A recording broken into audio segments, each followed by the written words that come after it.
continues, not just for days, but for weeks, months, years. You cannot get rid of it.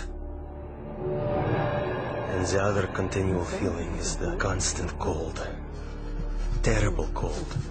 Sometimes I felt as if my blood circulation was slowing down.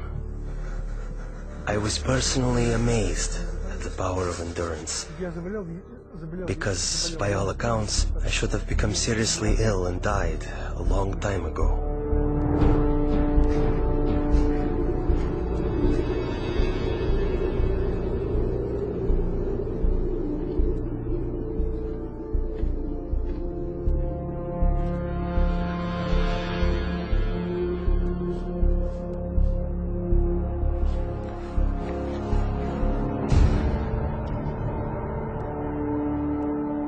One night, I was thrown into a cell with a broken window. The KGB was determined to do an experiment and freeze me.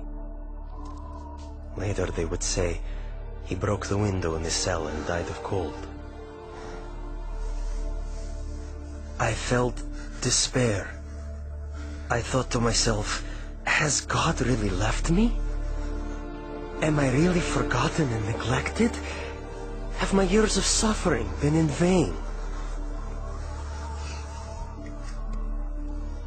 And in my despair, I began to pray. I usually pray silently, but this time I started to appeal to God out loud. God, have you left me? My cries were bursting from a heart literally in utter despair.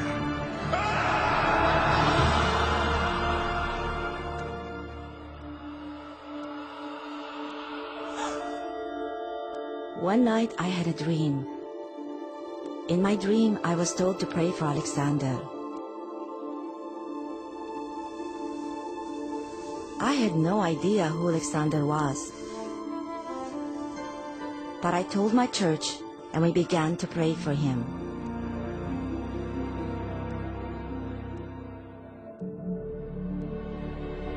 And right then, I suddenly felt a palpable physical warmth. Not the kind that comes from a heater, but like when a mother draws her freezing child to her breast and warms him with her tearful breath of compassion. It was a very living, human warmth.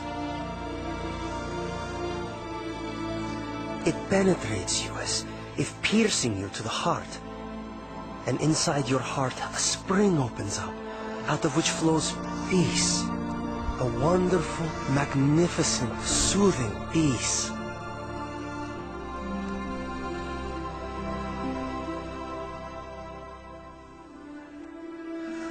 I felt a very loving, brotherly touch. Someone's caring hand touching my shoulder. I actually felt it.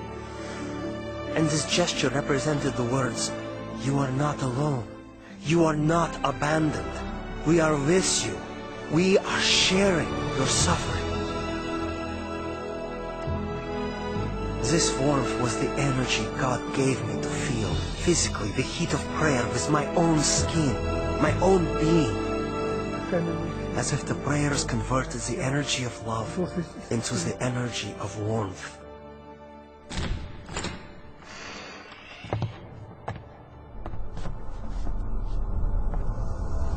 In the morning, it was a shock to my executioners. They couldn't understand. I wasn't simply alive, but my temperature was the same as that of a normal person. I heard the doctor explaining to my executioners in the corridor, "This is impossible. We can't explain it." About 6 months later, we received a letter from Open Doors to pray for Alexander. And we finally found out who this Alexander was.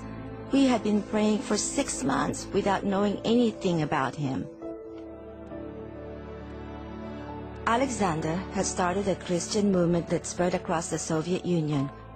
For this crime against the state, he was imprisoned to a labor camp in northern Siberia. the death sentence zone. It so happened that many people began praying for me.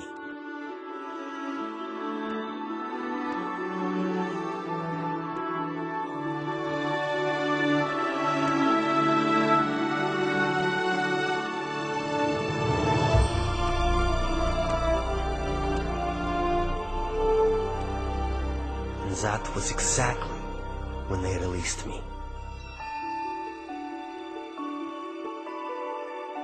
Prayer opened the prison doors, and as the gospel affirms, set the captives free.